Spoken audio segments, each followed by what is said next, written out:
சென்னை ஆழ்வார்பேட்டை இல்லத்தில் முதலமைச்சர் மு.க. ஸ்டாலினை பல மாதங்களுக்கு பிறகு மு.க. அழகிரி சந்தித்திருக்கிறார். நாளை முதலமைச்சரின் மு.க. ஸ்டாலினின் பிறந்தநாள் நடைபெற இருக்கும் நிலையில் பல மாதங்களுக்கு பிறகு மு.க. அழகிரி ஸ்டாலினை அவரது இல்லத்தில் சந்தித்து பிறந்த நாள் வாழ்த்து தெரிவித்திருக்கிறார்.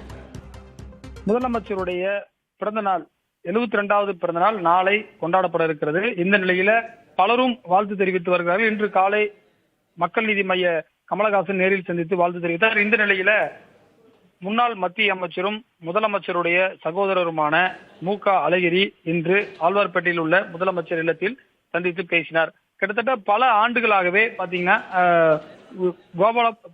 கோபாலபுரம் இல்லத்தில் இருவரும் சந்தித்தார்கள். ஆனால் முதலமைச்சருடைய ஆழ்வார்பேட்டை இல்லத்திற்கு பல ஆண்டுகளுக்கு பிறகு மு.க. அழகிரி வந்திருக்கிறார். அண்மையில் அவருடைய மகன் துரை தயாநிதி உடல்நிலை சரியில்லாமல் வேலூர் சிஎம்சில அட்மிட் ஆயிருந்தாரு. அவர் போய் முதலமைச்சர் நேரில் பார்த்தாரு. அதுக்கு பிறகு துரை தயாநிதி அமெரிக்கா சிகிச்சைக்காக சென்றார்.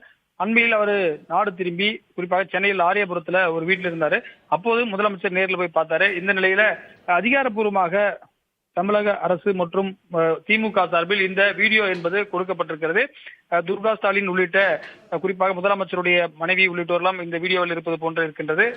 பாத்தீங்கன்னா ஆரம்ப கட்டத்துல எதிரும் புதிருமாக இருந்த மு.க. ஸ்டாலின் மு.க. அழகிரி தற்போது நட்பு பாராட்டி வருகிறார்கள். குறிப்பாக சகோதரத்துவம் அவர்களிடம் மலர்ந்து வருகிறது. குடும்பத்தில் குறிப்பாக துரை தயாநிதியுடைய ட்ரீட்மெண்ட்டுக்கு முதலமைச்சர் செய்த உதவிகள் உள்ளிட்ட பல்வேறு விஷயங்கள் காரணமாக குடும்பத்தில் தற்போது இணக்கம் ஏற்பட்டிருக்கிறது.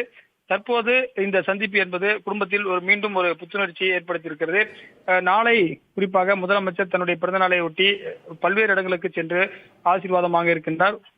முன்னாள் முதலமைச்சர் கலைஞர் கருணாநிதியுடைய நினைவிடத்தில் சென்றும் அவர் மரியாதை செலுத்தியிருக்கிறார். பெரியார் நினைவிடம், அண்ணா நினைவிடமும் செல்ல இருக்கின்றார்.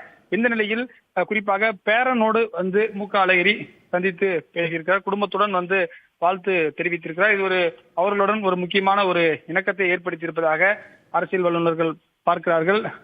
முதலமைச்சர் இந்த வாழ்த்து பெற்றுவிட்டு தற்போது கொட்டிவாக்கம் YMCA மைதானத்தில் நடைபெறக்கூடிய பிறந்தநாள் வாழ்த்து பொதுக்கூட்டம் முதல் முறையாக தன்னுடைய பிறந்தநாள் விழா கூட்டத்தில் பங்கேற்கிறார். இதில் அனைத்து கட்சி தலைவர்களும் பங்கேற்கிறார்கள்.